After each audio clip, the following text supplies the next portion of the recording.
देव भगवान की जय। प्यारे कृष्ण कन्हैया लाल की जय। श्री ब्रह्म पुराण में आज है अनंत वासुदेव की महिमा तथा पुरुषोत्तम क्षेत्र के महात्म्य का उपसंहार।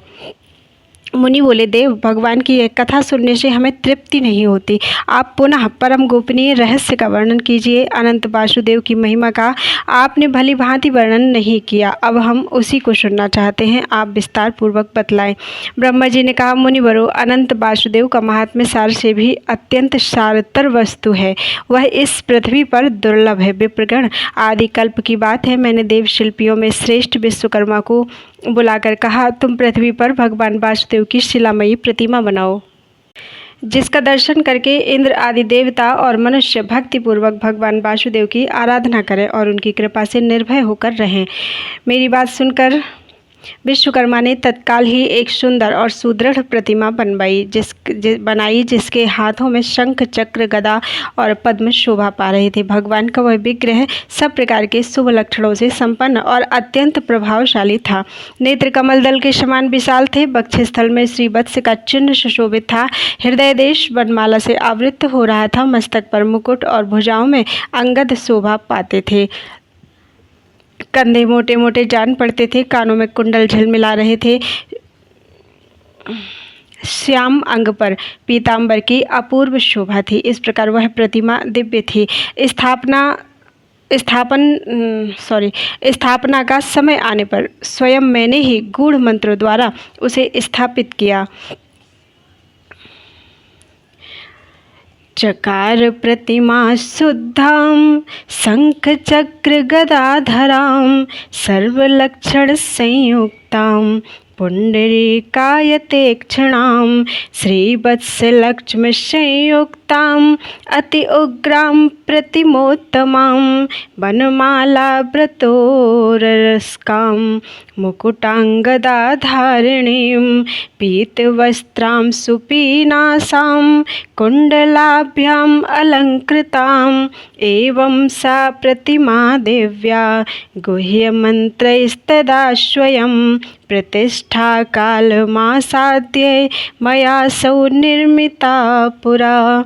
उस समय देवराज इंद्र ऐरावत पर सवार होकर समस्त देवताओं के साथ मेरे लोक में आए। उन्होंने स्नान दान आदि के द्वारा भगवत प्रतिमा को प्रसन्न किया और उसे लेकर वे अपनी अमरावतीपुरी में चले गए।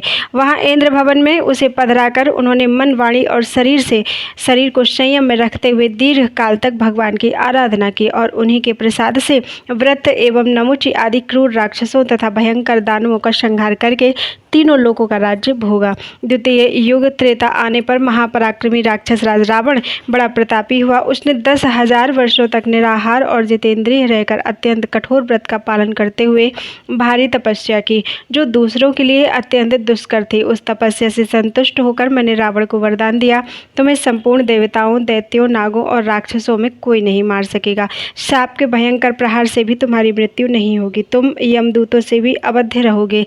ऐसा वर पाकर वह राक्षस संपूर्ण यक्षों और उनके राजा धनाध्यक्ष कुबेर को भी परास्त करके इंद्र को भी जीतने के लिए उद्यत हुआ। उसने देवताओं के साथ बड़ा भयंकर संग्राम किया। उसके पुत्र का नाम मेघनाद था। मेघनाद ने इंद्र को जीत लिया, अतः वह इंद्रजित के नाम से प्रसिद्ध हुआ। तदनंतर बलवान रावण ने अमरावतीपुरी में प्रवेश करके देवराज इंद्र के सुंदर भवन में भगवान वासुदेव की प्रतिमा देखी, जो अंजन के समान श्याम वर्ण और समस्त शुभ लक्षणों से संपन्न थी। पद्मपत्र के समान विशाल नेत्र, वनमाला से ढके हुए वक्षस्थल में श्रीवत्स का सुंदर चिन्ह, मस्तक पर मुकुट, भुजाओं में भुजबंद, हाथों में शंख, चक्र, गदा और पद्म, शरीर पर पीतांबर, 4 भुजाएं तथा अंगों में समस्त आभूषण शोभा दे रहे थे। वह प्रतिमा समस्त मनोवांछित फलों को देने वाली थी। रावण ने यहाँ रखे हुए ढेर के ढेर रत्नों को तो छोड़ दिया और उस सुंदर प्रतिमा को तुरंत ही पुष्पक विमान से लंका में भेज दिया। वहाँ रावण के छोटे भाई धर्मात्मा विभीषण नगर अध्यक्ष थे। में सदा भगवान नारायण के भजन में लगी रहती थी।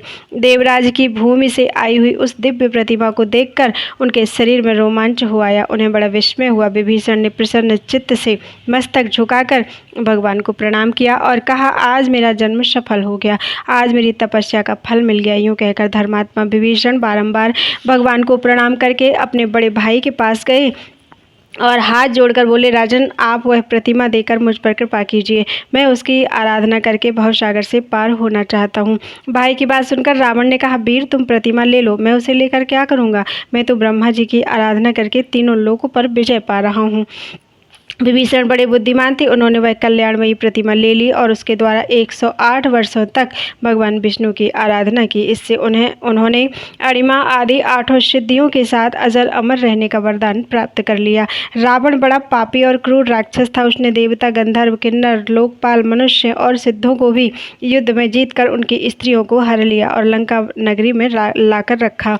फिर सीता के लिए मोहित होकर उसने उनको भी हर लाने का प्रयत्न किया। श्री राम के सम्मुख जाने में उससे भय होता था, इसलिए मारीच को सुवर्ण में मृग के रूप में भेजकर उन्हें आश्रम से दूर हटा दिया और सीता को अकेली पाकर हर लिया। इसका पता लगने पर लक्ष्मण सह श्री राम को बड़ा क्रोध हुआ। उन्होंने रावण को मार डालने का निश्चय किया। इस कार्य में सुग्रीव सहायक हुए। सुग्रीव का बाली के साथ बैर था, अतः श्री राम ने बाली को मारकर सुग्रीव को किष्किंधा के राज्य पर अभिषिक्त कर दिया और अंगद को युवराज बनाया। फिर हनुमान, नल, नील, जाम्बवान, पनस, गवय, गवाक्ष और पाठीन आदि असंख्य महाबली वानरों के साथ कमल नयन श्री राम ने लंका की यात्रा की। उन्होंने समुद्र में पर्वतों की बड़ी बड़ी चट्टानें डालकर पुल बंधाया और विशाल सेना के साथ समुद्र को पार किया।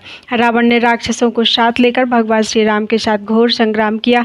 परम पराक्रमी श्री रघुनाथ जी ने महोदर, प्रहस्त, निकुंभ, कुंभ, नरांतक, यमांतक, मालाढ़, माल्यवान, इंद्रजित, कुंभकर्ण तथा रावण को मारकर विदेह कुमारी सीता को अग्नि परीक्षा द्वारा शुद्ध प्रमाणित किया और विभीषण को राज्य देकर भगवान वासुदेव की प्रतिमा को साथ लेकर वे पुष्पक विमान पर आरूढ़ हुए और अनायास ही पूर्वजों द्वारा पालित अयोध्या नगरी में जा पहुंचे। भक्त वत्सल श्री रघुनाथ जी ने अपने छोटे भाई भरत और शत्रुघ्न को भिन्न भिन्न राज्यों पर अभिषिक्त किया और स्वयं सम्राट की भांति समस्त भूमंडल के राज्य पर आसीन हुए। उन्होंने अपने पुरातन स्वरूप श्री विष्णु की उस प्रतिमा का आराधन करते हुए समुद्र पर्यंत पृथ्वी का 11,000 वर्षों तक पालन किया। उसके बाद वे अपने वैष्णव धाम में प्रवेश कर गए। उस समय श्री राम ने वह प्रतिमा समुद्र को दे दी और कहा, अपने जल और रत्नों के साथ तुम इस प्रतिमा की भी रक्षा करना। द्वापर आने पर जब जगदीश्वर भगवान विष्णु पृथ्वी की प्रार्थना से कंस आदि का वध करने के लिए बलभद्र जी के साथ वसुदेव जी के कुल में अवतीर्ण हुए, उस समय नदियों के स्वामी समुद्र ने उस परम दुर्लभ पुण्यमय पुरुषोत्तम क्षेत्र में संपूर्ण लोगों का हित करने के लिए उक्त प्रतिमा को प्रकट किया, जो संपूर्ण मनोवांछित फलों को देने वाली थी। तब से उस मुक्तिदायक क्षेत्र में ही देवादिदेव अनंत वासुदेव विराजमान है, जो मनुष्यों की समस्त कामनाएं पूर्ण करने वाले हैं। जो लोग मन, वाणी और क्रिया द्वारा सदा सर्वेश्वर भगवान अनंत वासुदेव की भक्ति पूर्वक शरण लेते हैं, वे परम पद को प्राप्त होते हैं। भगवान अनंत का एक बार दर्शन, भक्ति पूर्वक पूजन और प्रणाम करके मनुष्य राजसूय और अश्वमेध यज्ञों से 10 गुना फल पाता है। वह समस्त भोग सामग्री से संपन्न, छोटी छोटी घंटियों से सुशोभित, सूर्य के समान तेजस्वी और इच्छा अनुसार चलने वाले विमान से बैकुंठ धाम में जाता है। उस समय दिव्यांगनाएं उसकी सेवा में रहती हैं और गंधर्व उसके यश की गान करते हैं। वह अपने साथ कुल की 21 पीढ़ियों का भी उद्धार कर देता है। मुनिवरों, इस प्रकार मैंने भगवान अनंत के संबंध में जो कुछ निवेदन किया, कौन ऐसा मनुष्य है जो 100 वर्षों में भी उसके गुणों को वर्णन कर सके, उनके गुणों को वर्णन कर सके। इस प्रकार मनुष्यों को भोग और मोक्ष देने वाली परम दुर्लभ पुरुषोत्तम क्षेत्र तथा अनंत वासुदेव के महात्म्य का वर्णन किया गया। पुरुषोत्तम क्षेत्र में शंख, चक्र, गदा, पद्म और पीताम्बर धारण करने वाले कमल नयन भगवान श्री कृष्ण विराजमान है, जिन्होंने कंस और केशी का संहार किया था। जो लोग वहां देवदानव वंदित श्री कृष्ण, बलभद्र और सुभद्रा जी का दर्शन करते हैं, वे धन्य हैं। भगवान श्री कृष्ण तीनों लोकों के स्वामी तथा संपूर्ण अभीष्ट वस्तुओं के दाता हैं। जो सदा उनका ध्यान करते हैं, वे निश्चय ही मुक्त हो जाते हैं। जो सदा श्री कृष्ण में अनुरक्त रहते हैं, रात को सोते समय श्री कृष्ण का चिंतन करते हैं और फिर सोकर उठने के बाद श्री कृष्ण का स्मरण करते हैं, वे शरीर त्यागने के बाद श्री कृष्ण में ही प्रवेश कर जाते हैं। ठीक वैसे ही जैसे मंत्रोच्चारण पूर्वक होम किया हुआ हविष्य अग्नि में लीन हो जाता है।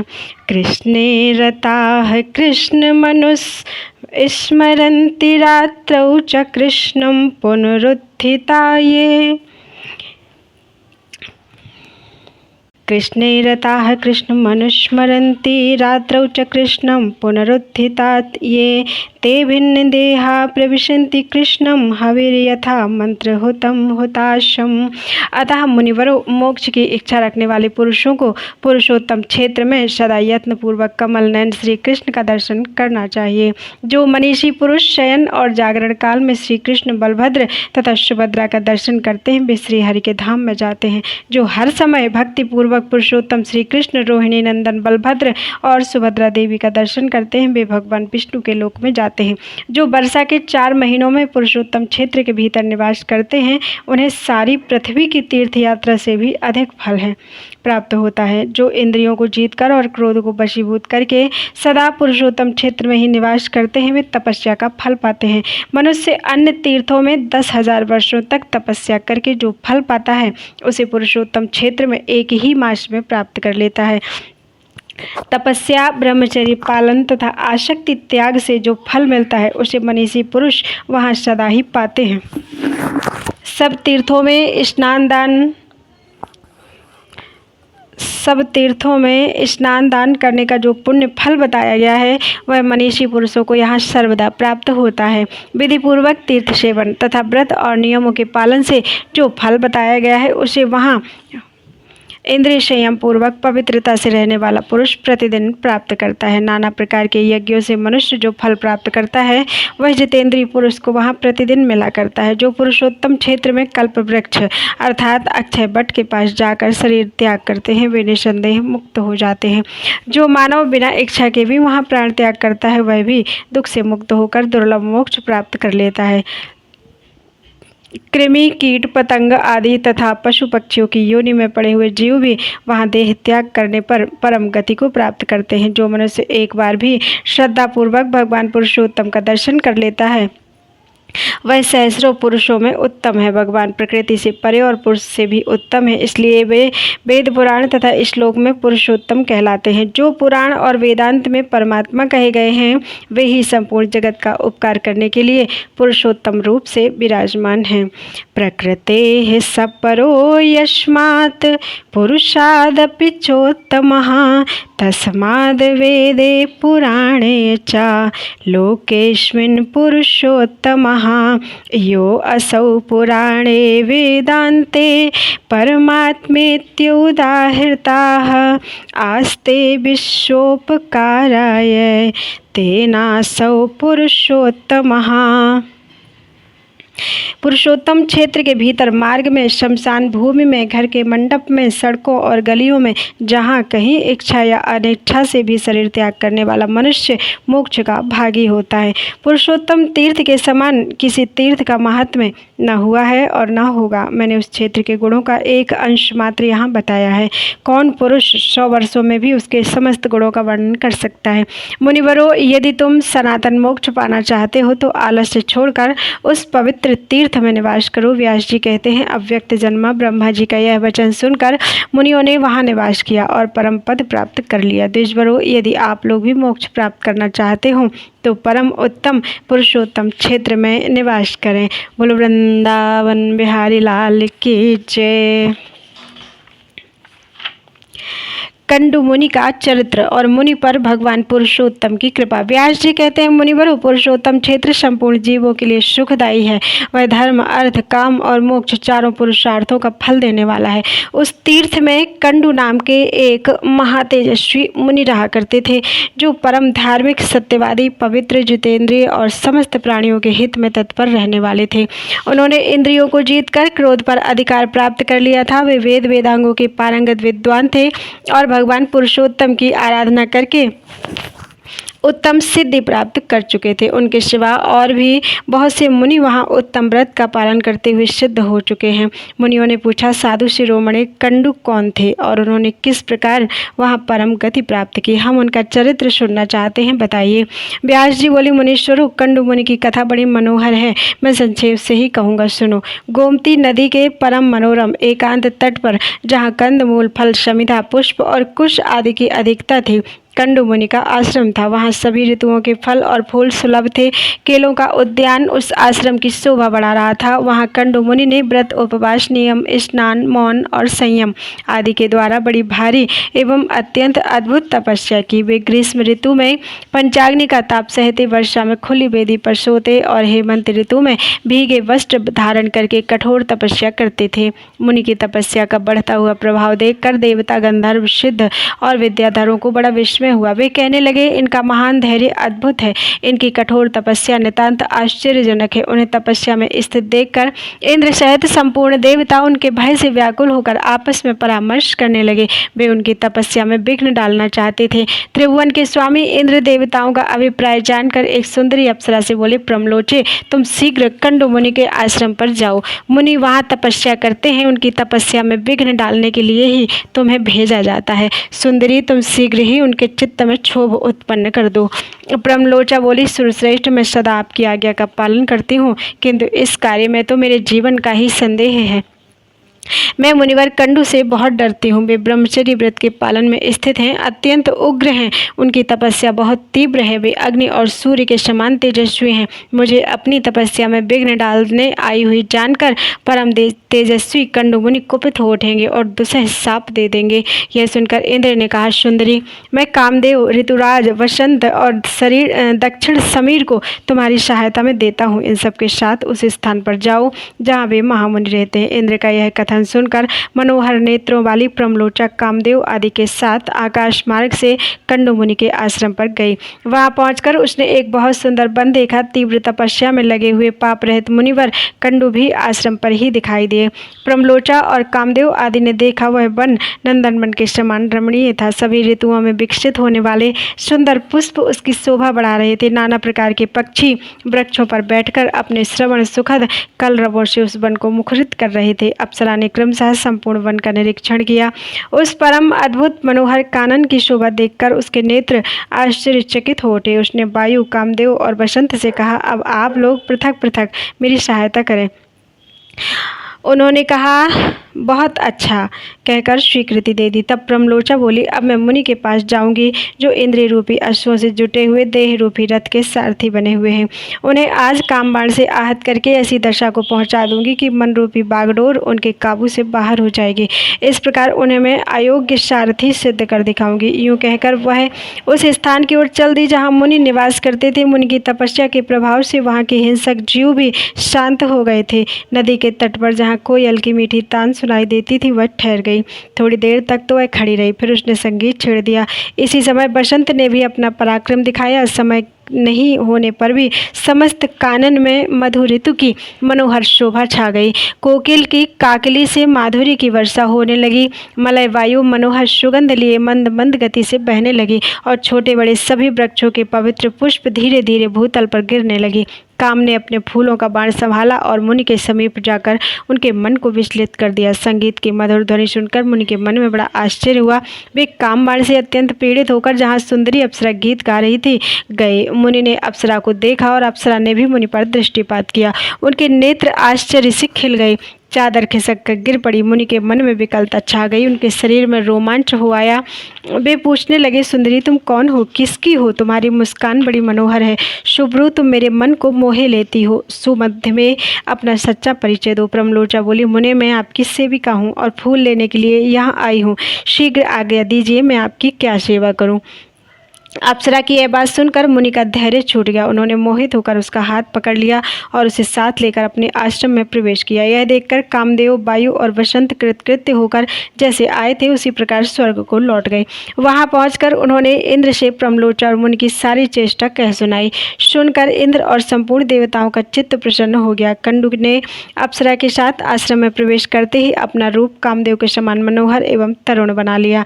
दिव्य वस्त्र और आभूषण धारण कर लिए। देखने में उनकी अवस्था 16 वर्षों की जान पड़ती थी। मुनि की वह शक्ति देखकर ब्रह्मलोचा को बड़ा आश्चर्य हुआ। अहो, इनकी तपः शक्ति अद्भुत है। यूं कहकर वह बहुत प्रसन्न हुई। कंडु मुनि स्नान, संध्या, जप, होम, स्वाध्याय, देव पूजन, व्रत, उपवास, नियम और ध्यान सब छोड़कर रात दिन उसी के साथ विहार करने लगे। इसी में वे आनंद मानते थे। उनका हृदय कामदेव के वशीभूत हो गया था, अतः वे अपनी तपस्या की हानि नहीं समझ पाते थे। इस प्रकार कंडु मुनि उनके साथ सांसारिक विषय भोग में आसक्त होकर 100 से कुछ अधिक वर्षों तक मंदराचल की गुफा में पड़े रहे। एक दिन ब्रह्मलोचन ने महाभाग कंडु मुनि से कहा, ब्रह्मन, अब मैं स्वर्ग में जाना चाहती हूँ, आप प्रसन्न होकर मुझे जाने की आज्ञा दें। मुनि का मन तो उसी में आसक्त हो रहा था। उसके इस प्रकार पूछने पर वे बोले, कल्याणी, कुछ दिन और ठहरो। तब उसने पुनः 100 वर्षों से कुछ अधिक काल तक उन कंडु मुनि के साथ विषय भोगा। तदनंतर उसने पुनः जाने की आज्ञा मांगी, किंतु मुनि ने स्वीकार नहीं किया, अतः उसे लगभग 200 वर्षों तक और ठहरना पड़ा। और वह जब जब उनसे देवलोक की जाने की आज्ञा मांगती तब तब वे उसे यही उत्तर देते, कुछ दिन और ठहरो। ब्रह्मलोचा एक तो मुनि के साप से डरती थी, दूसरे उसमें दक्षिणा नायिका की स्वाभाविक उदारता थी, और तीसरे वह प्रणय भंग की पीड़ा को जानती थी, इसलिए मुनि को छोड़ नहीं सकी। महर्षि कामभोग में आसक्त होकर दिन रात उसके साथ रमण करते रहे, किंतु तृप्ति नहीं हुई। उसके प्रति नित्य नूतन प्रेम बढ़ता गया। एक दिन कंडु मुनि बड़ी उतावली के साथ आश्रम से बाहर जाने लगे। अप्सरा ने पूछा, कहाँ चले? मुनि ने उत्तर दिया, शुभे दिन बीत चला है, संध्या उपासन कर लूँ, नहीं तो कर्म का लोप हो जाएगा। ब्रह्मलोचा को बड़ी प्रसन्नता हुई। उसने हंसकर पूछा, सब धर्मों की ज्ञाता महात्मा जी, क्या आज ही आपका दिन बीता है? आपकी यह बात सुनकर किसको आश्चर्य नहीं होगा। मुनि बोले, कल्याणी, अभी प्रातः काल ही तो तुम इस नदी के सुंदर तट पर आई हो। उसी समय मैंने तुम्हें देखा, परिचय पूछा और तुम मेरे साथ आश्रम में आई। अब वह दिन बीता है और यह संध्या का समय उपस्थित हुआ, फिर यह परिहास किस लिए? सच्ची बात बताओ। ब्रह्मलोचा ने कहा, ब्राह्मण, यह ठीक है कि मैं प्रातः काल में ही आई थी, इसमें तनिक भी मिथ्या नहीं है, किंतु आज तब से सैकड़ों वर्ष बीत गए। वह सुनकर मुनि को बड़ा भय हुआ। उन्होंने विशाल नेत्रों वाली अप्सरा से पूछा, भीरू, बताओ तो सही, तुम्हारे साथ निरंतर रमण करते हुए अब तक मेरा कितना समय बीता है? ब्रह्मलोचा बोली, मुने, मेरे साथ आपके 907 वर्ष 6 महीने और 3 दिन बीते हैं। ऋषि ने कहा, सुबह, क्या यह सत्य कहती हो अथवा परिहास की बात है? मुझे तो ऐसा जान पड़ता है कि तुम्हारे साथ एक ही दिन रहा हूँ। ब्रह्मलोचा बोली, ब्राह्मण, आपके समीप में झूठ कैसे बोलूँगी, विशेषतः ऐसे अवसर पर जबकि आप धर्म मार्ग का अनुसरण करते हुए पूछ रहे हैं।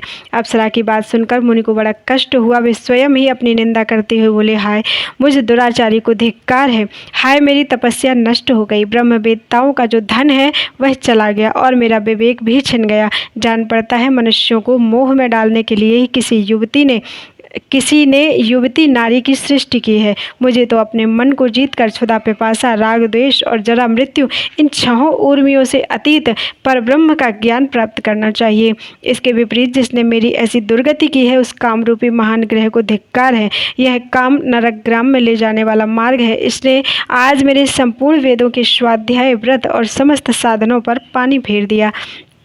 इस प्रकार स्वयं ही अपनी निंदा करके वे धर्म के ज्ञाता मुनि पास ही बैठी हुई अप्सरा से बोले, पापिन, तेरी जहाँ इच्छा हो चले जा, तुझे जो करना था उसे तूने पूरा कर लिया। मैं तुझे अपनी क्रोध की प्रचंड आग से भस्म नहीं करता। इसमें एक कारण है, सत्पुरुषों की मैत्री 7 पग एक साथ चलने से ही हो जाती है। मैं तो तेरे साथ चिरकाल तक निवास कर चुका हूँ, अथवा तेरा क्या दोष, तेरी क्या हानि करूँ? सारा दोष तो मेरा ही है, क्योंकि मैं ही ऐसा अजितेंद्रिय निकला।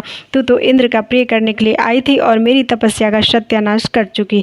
अपने कटाक्ष के महामोहमय मंत्र से तूने मुझे घृणित बना दिया। अरे अब जा चली जा। इस प्रकार मुनिवर कंडु ने जब क्रोधपूर्वक उसे फटकारा तब वह कांपती हुई आश्रम से बाहर निकली और आकाश मार्ग से जाने लगी। उसके अंग अंग से पसीने की बूंदें निकल रही थी और वह वृक्षों के पल्लवों से उन्हें पहुँचती जाती थी। ऋषि ने उसके उदर में जो गर्भ स्थापित किया था वह पसीने के रूप में ही बाहर निकल गया। वृक्षों ने उन श्वेत बिंदुओं को ग्रहण किया और वायु ने इन सबको एकत्रित करके एक गर्भ का रूप दिया। फिर चंद्रमा ने अपनी अमृतमयी किरणों से उस गर्भ को धीरे धीरे पुष्ट किया। उससे मारिशा नाम की कन्या उत्पन्न हुई जो वृक्षों की पुत्री कहलाई।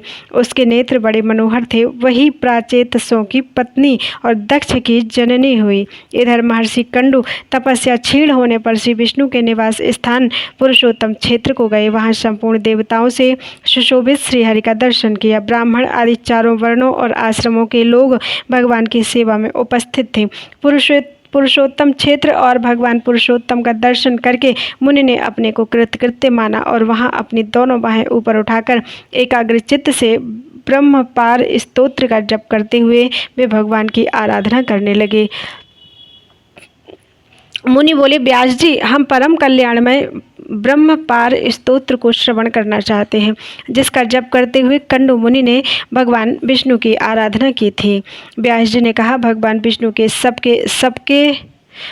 विष्णु सबके परम पार अर्थात अंतिम प्राप्य हैं। वे अपार भवसागर से पार उतारने वाले पर शब्द वाच्य आकाश आदि पंच महाभूतों से परे और परमात्मा स्वरूप हैं। वेदों की भी पहुँच से परे होने के कारण उन्हें ब्रह्म पार कहते हैं। वे दूसरों के लिए पार स्वरूप हैं। उन्हें पाकर सब प्राणी सदा के लिए पार हो जाते हैं। वे पर के भी पर, इंद्रिय मन आदि के भी अगोचर हैं। सबके पालक और सबकी कामनाओं को पूर्ण करने वाले हैं।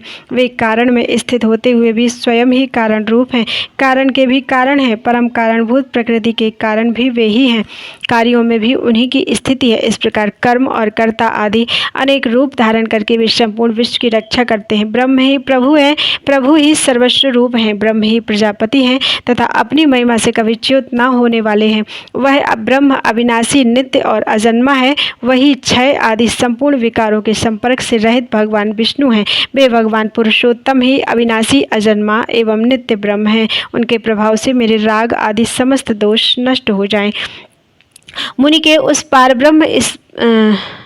उस ब्रह्म पार स्तोत्र का जप सुनकर और उनकी सुदृढ़ पराभक्ति को जानकर भक्त वत्सल भगवान पुरुषोत्तम बड़े प्रसन्न हुए और उनके पास जाकर बोले, मुने, तुम्हारे मन में जो अभिलाषा हो उसे कहो, मैं तुम्हें वर देने के लिए आया हूँ। सुव्रत, तुम कोई वर मांगो। देवादिदेव भगवान चक्रपाणि के ये वचन सुनकर मुनि ने सहसा आंखें खोल दी और देखा भगवान सामने खड़े हैं। उनका श्री अंग तीसी के फूल की भांति श्याम है, नेत्र पद्मपत्र के समान विशाल हैं, हाथों में शंख चक्र और गदा शोभा पाते हैं, माथे पर मुकुट और भुजाओं में भुजबंद सुशोभित हैं, 4 भुजाएं हैं, अंग अंग से उदारता टपकती है, सुंदर शरीर पर पीतांबर शोभा दे रहा है, श्रीवत्स चिन्ह से युक्त वक्षस्थल वनमाला से विभूषित है, श्रीहरि समस्त शुभ लक्षणों से युक्त दिखाई देते हैं, उनके अंगों में सब प्रकार के रत्नमय आभूषण शोभा पाते हैं, श्री अंग में दिव्य चंदन लगा है और दिव्य हार उनकी शोभा बढ़ा रहा है।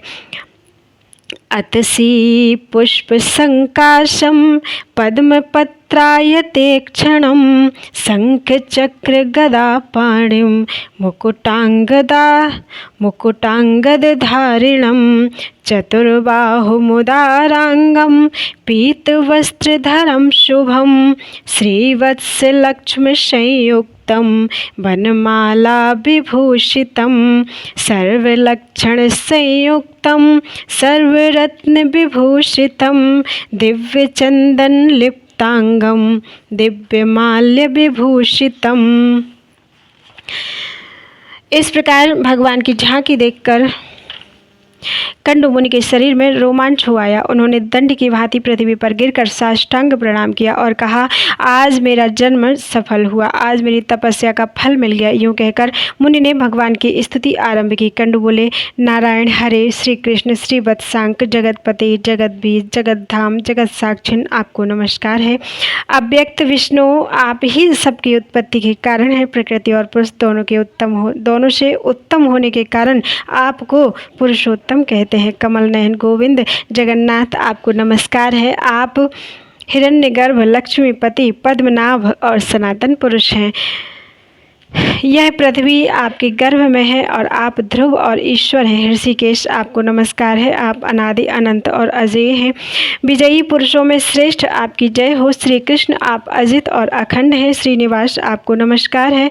आप ही बादल और धूम, वर्षा और गर्मी करने वाले हैं। आपका पार पाना कठिन है, आप बड़ी कठिनाई से प्राप्त होते हैं। दुख और पीड़ाओं का नाश करने वाले हरे, जल में शयन करने वाले नारायण, आपको नमस्कार है। अव्यक्त परमेश्वर, आप संपूर्ण भूतों भूतों के पालक और ईश्वर हैं। भौतिक तत्वों से आप कभी क्षुब्ध होने वाले नहीं हैं। संपूर्ण प्राणी आप में ही निवास करते हैं। आप सब भूतों की आत्मा है। संपूर्ण भूत आपके गर्भ में स्थित है। आपको नमस्कार है। आप यज्ञ, यज्वा, यज्ञधर, यज्ञधाता और अभय देने वाले हैं। यज्ञ आपके गर्भ में स्थित है। आपका श्री अंग सुवर्ण के समान कांतिमान है। प्रश्नि गर्भ आपको नमस्कार है। आप क्षेत्रज्ञ, क्षेत्रपालक, क्षेत्री, क्षेत्रहंता, क्षेत्रकर्ता, जितेंद्रिय, क्षेत्रात्मा, क्षेत्र रहित और क्षेत्र के सृष्टा हैं। ये आपको नमस्कार है। गुणालय, गुणावास, गुणाश्रय, गुणावह, गुणभोक्ता, गुणाराम और गुण त्यागी, ये सब आपके ही नाम हैं। आपको नमस्कार है। आप ही श्री विष्णु हैं। आप ही श्री हरि हैं और चक्री कहलाते हैं। आप ही श्री विष्णु और आप ही जनार्दन हैं। आप ही वशटकार कहे गए हैं। भूत, भविष्य और वर्तमान के प्रभु भी आप ही हैं। आप भूतों के उत्पादक और अव्यक्त हैं। सबकी उत्पत्ति के कारण होने से आप भव कहलाते हैं। आप संपूर्ण प्राणियों के भरण पोषण करने वाले हैं। आप ही भूत भावन देवता हैं। आपको अजन्मा और ईश्वर भी कहते हैं। आप विश्वकर्मा हैं, श्री विष्णु हैं, शंभु हैं और वृषभ की आकृति धारण करने वाले हैं। आप ही शंकर, आप ही शुक्राचार्य, आप ही सत्य, आप ही तप और आप ही जनलोक हैं। आप विश्व विजेता, कल्याणमय, शरणागत पालक, अविनाशी, शंभु, स्वयंभु, ज्येष्ठ और परायण परम आश्रय हैं। आदित्य, ओमकार, प्राण, अंधकार नाशन, सूर्य, मेघ, सर्वत्र विख्यात तथा देवताओं के स्वामी ब्रह्मा भी आप ही हैं। ऋक, यजुः और साम भी आप ही हैं। आप ही वायु, आप ही जल, आप ही अग्नि, आप ही पृथ्वी हैं। सृष्टा, भोक्ता, होता, हविष्य, यज्ञ, प्रभु, विभु, श्रेष्ठ, लोकपति और अच्युत भी आप ही हैं। आप सबके दृष्टा और लक्ष्मीवान हैं। आप ही सबका दमन करने वाले और शत्रुओं के नाशक हैं। आप ही दिन और आप ही रात्रि हैं। विद्वान पुरुष आपको ही वर्ष कहते हैं। आप ही काल हैं, कला हैं, काष्ठा, मुहूर्त, क्षण और लव सब आपके ही स्वरूप हैं। आप ही बालक हैं और आप ही वृद्ध हैं और आप ही पुरुष हैं, आप ही स्त्री हैं और आप ही नपुंसक हैं। आप विश्व की उत्पत्ति के स्थान हैं। आप ही सबके नेत्र हैं। आप ही स्थाणु अर्थात स्थिर रहने वाले हैं और आप ही शुचिश्रवा अर्थात पवित्र यश वाले हैं। आप सनातन पुरुष हैं। आपको कोई जीत नहीं सकता। आप इंद्र के छोटे भाई उपेंद्र और सबसे उत्तम हैं। आप संपूर्ण विश्व को सुख देने वाले हैं। वेदों के अंग भी आप ही हैं। आप अविनाशी, वेदों के भी वेद, ज्ञेय तत्व, धाता, विधाता और समाहित रहने वाले हैं। आप जल राशि, समुद्र हैं।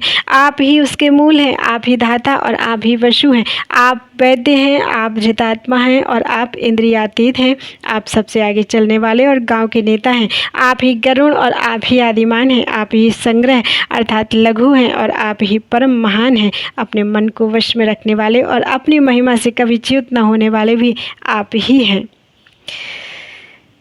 आप यम और नियम हैं। आप प्रांशु अर्थात उन्नत शरीर वाले और चतुर्भुज हैं। अन्न, अंतरात्मा और परमात्मा भी आप ही कहलाते हैं। आप गुरु और गुरुतम हैं। वाम और दक्षिण हैं। आप ही पीपल और अन्य वृक्ष हैं। व्यक्त, जगत और प्रजापति भी आप ही हैं। आपकी नाभि से सुवर्ण में कमल प्रकट हुआ है। आप दिव्य शक्ति से संपन्न हैं। आप ही चंद्रमा हैं और आप ही प्रजापति हैं।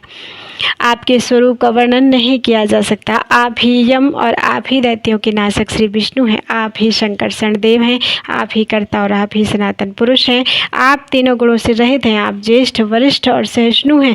लक्ष्मी के पति हैं। आपके सहस्रों मस्तक हैं। आप अव्यक्त देवता हैं। आपके सहस्रों नेत्र और सहस्रों चरण हैं। आप विराट और देवताओं के स्वामी हैं। देव तथापि आप 10 अंगुल के होकर रहते हैं। जो भूत है वह आपका ही स्वरूप बताया गया है। आप ही अंतर्यामी पुरुष हैं। इंद्र और उत्तम देवता हैं। जो भविष्य है वह भी आप ही हैं। आप ही ईशान, आप ही अमृत, आप ही मर्त्य हैं और यह संपूर्ण संसार आपसे ही अंकुरित होता है। अतः आप परम महान और सबसे उत्तम हैं। देव, आप सबसे ज्येष्ठ हैं, पुरुष हैं और आप ही 10 प्राणवायु के रूप में स्थित हैं। आप विश्वरूप होकर 4 भागों में स्थित हैं। अमृत स्वरूप होकर 9 भागों के साथ ध्युलोक में रहते हैं और 9 भागों सहित सनातन पौरुषेय रूप धारण करके अंतरिक्ष में निवास करते हैं। आपके 2 भाग पृथ्वी में स्थित हैं और 4 भाग भी यहाँ हैं। आपसे यज्ञों की उत्पत्ति होती है जो जगत में वृष्टि करने वाले हैं। आपसे ही विराट की उत्पत्ति हुई है। जो संपूर्ण जगत के हृदय में अंतर्यामी पुरुष रूप से विराजमान है, वह विराट पुरुष अपने तेज, यश और ऐश्वर्य के कारण संपूर्ण भूतों से विशिष्ट है। आपसे ही देवताओं का आहारभूत हवनीय घृत उत्पन्न हुआ है और ग्राम्य और जंगली औषधियाँ तथा पशु एवं मृग आदि भी आपसे ही प्रकट हुए हैं। देवदेव, आप ध्येय और ध्यान से परे हैं। आपने ही औषधियों को उत्पन्न किया है। आप ही 7 मुखों वाले देदीप्यमान विग्रह से युक्त काल हैं। यह स्थावर और जंगम तथा चर और अचर संपूर्ण जगत आपसे ही प्रकट हुआ है और आप में ही स्थित है। आप अनिरुद्ध, वासुदेव, प्रद्युम्न तथा दैत्यनाशक संकर्षण हैं। देव, आप संपूर्ण देवताओं में श्रेष्ठ और समस्त विश्व के परम आश्रय हैं। कमल नयन, मेरी रक्षा कीजिए। नारायण, आपको नमस्कार है। भगवान विष्णु, आपको नमस्कार है। नमस्कार है। पुरुषोत्तम, आपको नमस्कार है। सर्वलोकेश्वर, आपको बारंबार प्रणाम है। कमलालय, आपको नमस्कार है। गुणालय, आपको नमस्कार है। गुणाकर, आपको प्रणाम है। वासुदेव, आपको नमस्कार है। सुरोत्तम, आपको नमस्कार है। जनार्दन, आपको नमस्कार है। सनातन, आपको नमस्कार है। योगी गम्य परमेश्वर, आपको नमस्कार है। योग के आश्रय स्थान, आपको नमस्कार है। गोपते, श्रीपते, मरुत्पते, श्री विष्णु, आपको बारंबार नमस्कार है। जगतपते, आप जगत को उत्पन्न करने वाले और ज्ञानियों के स्वामी हैं, आपको नमस्कार है। देवपते, आपको नमस्कार है। महीपते, आपको नमस्कार है। पुंडरीकाक्ष, आप मधु दैत्य का वध करने वाले हैं, आपको नमस्कार है। नमस्कार है। कैटव को मारने वाले नारायण, आपको नमस्कार है। सुब्रह्मण्य, आपको नमस्कार है। नमस्कार है। पीठ पर वेदों को धारण करने वाले महामत्स्य रूप अच्युत, आपको नमस्कार है। आप समुद्र के जल को मथ डालने वाले और लक्ष्मी को आनंद देने वाले हैं, आपको नमस्कार है। विशाल नासिका वाले अश्वमुख भगवान हयग्रीव महापुरुष विग्रह, आप मधु और कैटव का नाश करने वाले हैं, आपको नमस्कार है। प्रभु, आप पृथ्वी को ऊपर उठाने के लिए विशाल कच्छप का शरीर धारण करने वाले हैं। आपने अपनी पीठ पर मंदराचल को धारण किया था। महाकूर्म स्वरूप, आप भगवान को नमस्कार है। पृथ्वी का उद्धार करने वाले महाबाराह को नमस्कार है। भगवान, आप ने ही पहल बराह रूप धारण किया था, अतः आप आदि बराह कहलाते हैं। आप विश्व रूप और विधाता हैं, आपको नमस्कार है। आप अनंत, सूक्ष्म, मुख्य, श्रेष्ठ, परमाणु स्वरूप तथा योगी गम्य हैं, आपको नमस्कार है। जो परम कारण अर्थात प्रकृति के भी कारण हैं, योगीश्वर मंडल के आश्रय स्थान है, जिनके स्वरूप का ज्ञान होना अत्यंत कठिन है। जो क्षीर सागर के भीतर निवास करने वाले महान सर्प शेषनाग की सुंदर शैया पर शयन करते हैं तथा जिनके कानों में सुवर्ण और रत्नों के बने हुए दिव्य कुंडल झिलमिलाते रहते हैं, उन आप विष्णु भगवान को बारंबार नमस्कार है। कंडु मुनि के इस प्रकार स्तुति करने पर भगवान विष्णु ने प्रसन्न होकर कहा, मुनि श्रेष्ठ, तुम मुझसे जो कुछ पाना चाहते हो उसे शीघ्र कहो। कंडु बोले, जगन्नाथ, यह संसार अत्यंत दुस्तर और रोमांचकारी है। इसमें दुखों की ही अधिकता है। यह अनित्य और केले के पत्ते की भांति सारहीन है। इसमें ना कहीं आश्रय है, ना अवलंब। यह जल के बुलबुले की भांति चंचल है। इसमें सब प्रकार के उपद्रव भरे हुए हैं। यह दुस्तर होने के साथ ही अत्यंत भयानक है। मैं आपकी माया से मोहित होकर चिरकाल से इस संसार में भटक रहा हूँ, किंतु कहीं भी शांति नहीं पाता। मेरा मन विषयों में आसक्त है। देवेश, इस संसार के भय से पीड़ित होकर आज मैं आपकी शरण में आया हूँ। श्री कृष्ण, आप इस भवसागर से मेरा उद्धार कीजिए। सुरेश्वर, मैं आपकी कृपा से आपके ही सनातन परम पद को प्राप्त करना चाहता हूँ, जहाँ जाने से फिर इस संसार में नहीं आना पड़ता। श्री भगवान बोले, मुनि श्रेष्ठ, तुम मेरे भक्त हो, सदा मेरी ही आराधना करते हो, तो मैं मेरे प्रसाद से अभिष्ट मोक्ष पद की प्राप्ति होगी। विप्रवर, मेरे भक्त क्षत्रिय, वैश्य, स्त्री, शूद्र तथा अंत्यज भी परम सिद्धि को प्राप्त होते हैं। फिर तुम जैसे तपोनिष्ठ ब्राह्मण की तो बात ही क्या है। चांडाल भी यदि उत्तम श्रद्धा से युक्त एवं मेरा भक्त हो तो उसे अभीष्ट सिद्धि प्राप्त होती है। फिर औरों की तो चर्चा ही क्या है। मद्भक्त क्षत्रिया वैश्याः स्त्रियः शूद्रान्त्यजातिजाः प्राप्नुवन्ति परां सिद्धिं किं पुनस्त्वं द्विजोत्तम। स्वपाकोऽपि च मद्भक्तः सम्यक् श्रद्धा समन्वितः प्राप्नोत्यभिमतां सिद्धिं अन्येषां तत्र का कथा। जी कहते हैं, यूं कहकर भक्त वत्सल भगवान विष्णु वहीं अंतर्धान हो गए। उनके चले जाने पर मुनिवर कंडू बहुत प्रसन्न हुए और समस्त कामनाओं का त्याग करके स्वस्थ चित्त हो गए। समस्त इंद्रियों को वश में करके ममता और अहंकार से रहित होकर एकाग्र चित्त से भगवान पुरुषोत्तम का ध्यान करने लगे। भगवान के निर्लेप, निर्गुण, शांत और सन्मात्र स्वरूप का चिंतन करते हुए उन्होंने दुर्लभ मोक्ष प्राप्त कर लिया। जो महात्मा कंडू की कथा को पढ़ता अथवा सुनता है वह सब पापों से मुक्त होकर स्वर्गलोक में जाता है। मुनिवरों, इस प्रकार मैंने इस कर्म भूमि तथा मोक्षदायक पुरुषोत्तम क्षेत्र का वर्णन किया जहाँ साक्षात भगवान पुरुषोत्तम निवास करते हैं। जो मनुष्य संसार जनित दुखों का नाश और मोक्ष प्रदान करने वाले वरदायक भगवान श्री पुरुषोत्तम का भक्तिपूर्वक दर्शन, स्तवन और ध्यान करते हैं, वे समस्त दोषों से मुक्त होकर भगवान के अविनाशी धाम को जाते हैं। बोलो वृंदावन बिहारी लाल की जय।